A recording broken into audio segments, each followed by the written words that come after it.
everybody, and welcome.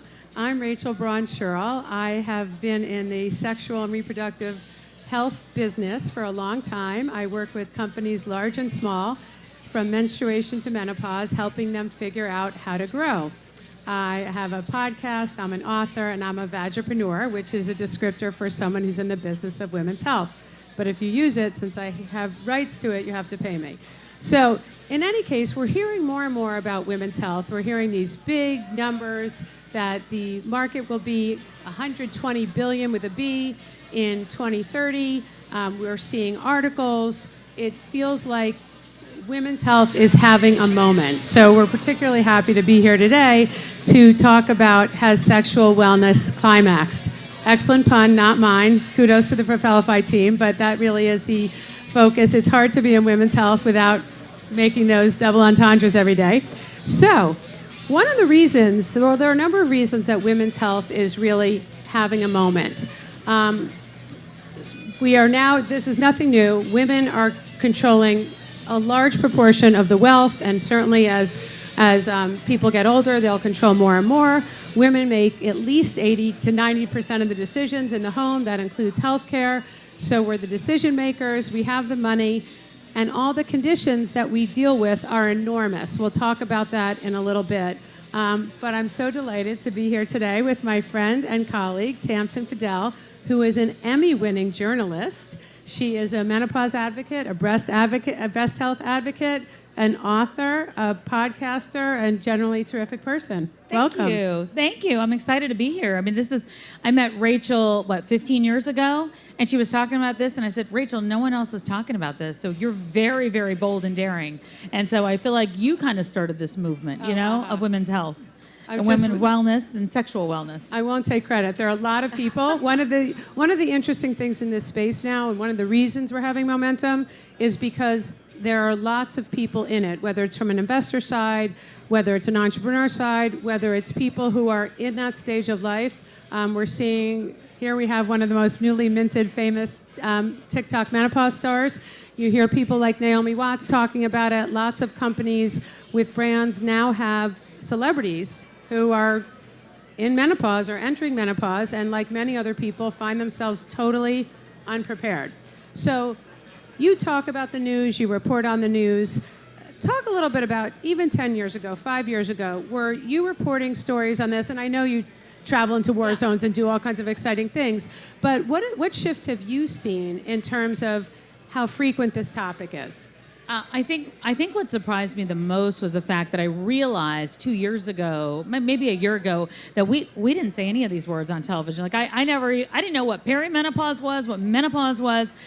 We would say women's health. I don't know if we use the word sexual wellness at all or ever.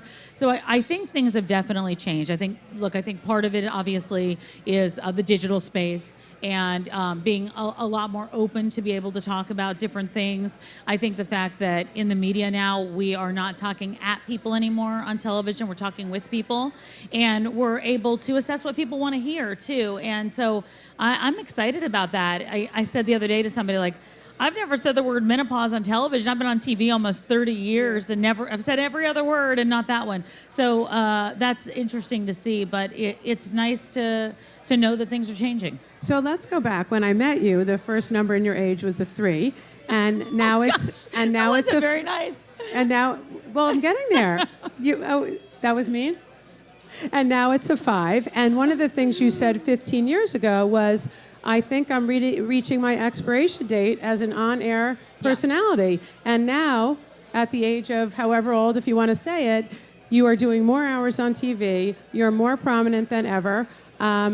And you really have become a voice. How did this happen? How did you go from being all those other things and adding menopause to the list, menopause influencer to the list? I think you have to grow with what's going on. I remember I was 30-something years old, like 34, 35 years old, and one of my mentors at the television station I was at in Philadelphia said to me, there is no way you're going to be on TV in another 10 years because women traditionally will, expire or not be on television anymore. And so I always thought that. I thought and you know that. I thought, what's my next act going to be if I'm not going to be able, if I'm going to age out of television? And I think what is exciting for me to see is the fact that I see a lot of women aging in.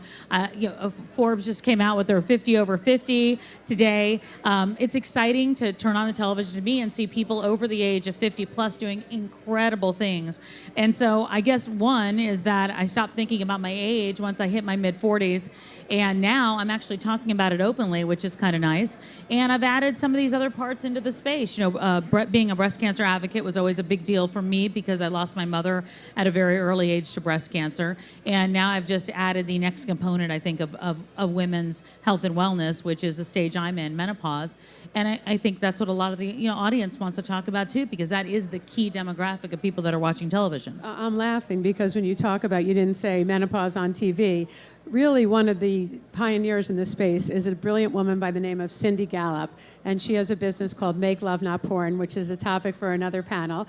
But she would get interviewed and say, what are we seeing that's different? And she would say, and I'm paraphrasing, 50% of sex is being had in people's cars. We need to be talking to car companies like BMW that they have to design the seats so they're more suitable for that kind of activity. So she'd finish the interview and the person would call me and say, what do you think? And I'd say, first of all, you can't make any progress without a person like Cindy.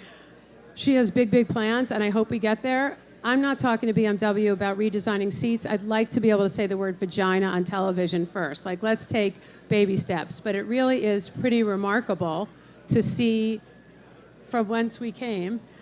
Here we are now. So let's talk a little bit about it from the business side. Women's health isn't a nice to do. We're 50% of the population. As I said, we have a lot of economic power growing every day. Women in menopause are at their peak in terms of their ability to contribute to the organizations or the families or the philanthropies that they're a part of. So let's just do a couple of numbers. 1.1 billion women will be in menopause by 2025. 1.1 billion. And yet we still hear that it's a niche.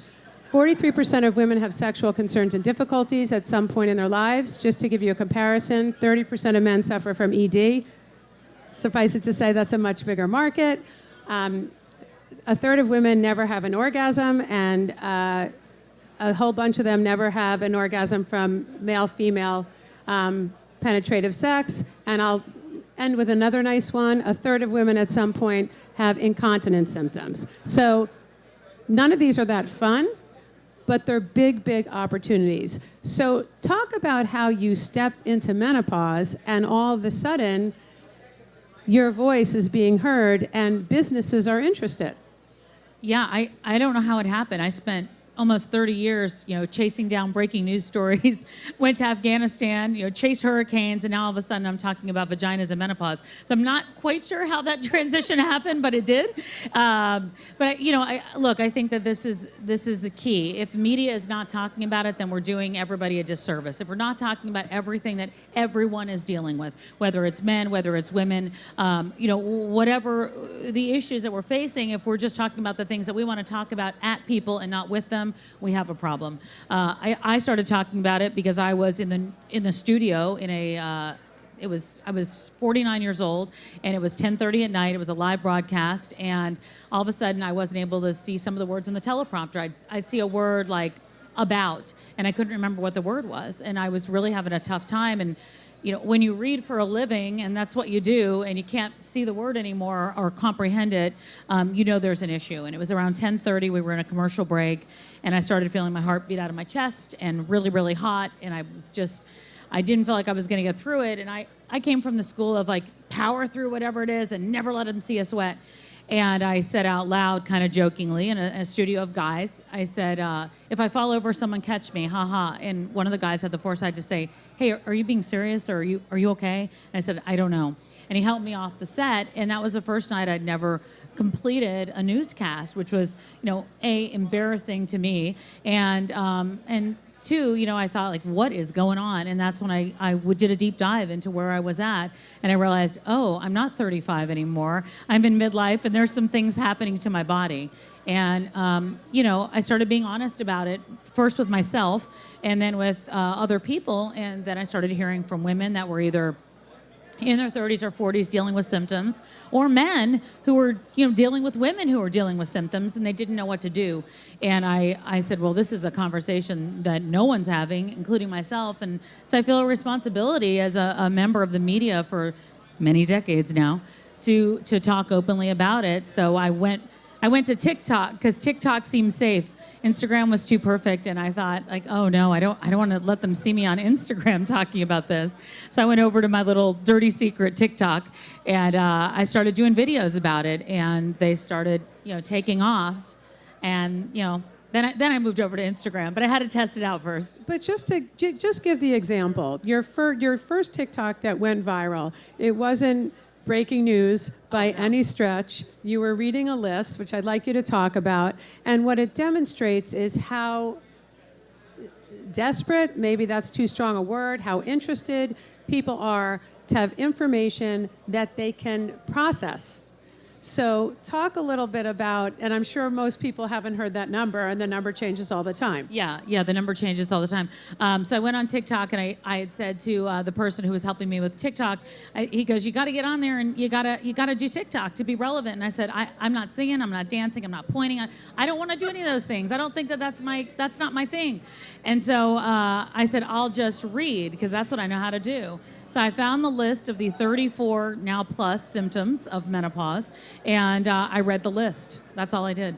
And I put it up, and it hit over 1 million, like, pretty quickly.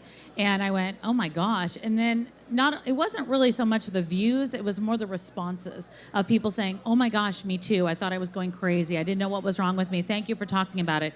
And then I kind of tiptoed, and I was like, maybe I'll do another one, and maybe I'll do another one. And so that's really how it took off. And I think what excites me about it is the fact that people want to have the conversation, but it was not just women that were having the conversation with me. It was because I thought, no men are going to look at this, but men are having the conversation too because they want that information. And then there's the whole business side of it that, you can speak to that better than I can. I'm not an expert in business or an expert in medicine, but I think I'm an expert in conversation and storytelling. And so that has allowed me to kind of bridge the gap between those two worlds. It's so interesting. When I started in this space quite a long time ago, we were banned from every outlet we went to. We couldn't be on radio, we couldn't be on network, we couldn't be on cable, even Lifetime at 8:30 at night. I always laughed that you could advertise Viagra at 5 p.m. on CBS during the Super Bowl, but you couldn't advertise a product for arousal for women at 8:30 at night, when I'm pretty sure no 12-year-old boys were watching. But one of the things that was very, very clear is when you created an environment where people could have a comfortable conversation. We used to joke it was like a Who concert. They'd rush the stage. Don't feel pressure to do that, but if you want, it will make us feel good. So let's go to the business side for a minute. Huge numbers, huge opportunity. Workplaces are now starting to talk about it. Where we were 25 years ago with maternal and fertility benefits at work, we're maybe not quite there yet in menopause. So the initial idea when companies started offering egg freezing and IVF and surrogacy was to say, these are some of the best and brightest people we have. We want to make sure they don't leave when they're at the family planning stage, so we're going to make it very easy for them to do this. We'll want them to come here, and we'll want them to stay here. We're just hearing that start in menopause right now. It started in the UK, but the dirty little secret is that part of the motivation was in the UK, there was a hormone shortage. Mm-hmm. So I guess they saw people going nuts and crazy and, being violent, and they said, we have to do something. So they're starting to create programs for menopause, which is a really interesting idea. As someone who experienced your first flash, heart palpitation on set, who is going to want to go to HR and say, you know what, I need a fan on me at all times? Well, and it's interesting because I actually had a conversation with our HR department and with the media company that I work with on Monday, and they were really open to talking about it. And it's it's interesting because a lot of women I work with at work come over and they'll be like, "Hey, I know you talk about this over on TikTok. Can you tell me, like, what are you doing for hot flashes, or what are you doing for brain fog?"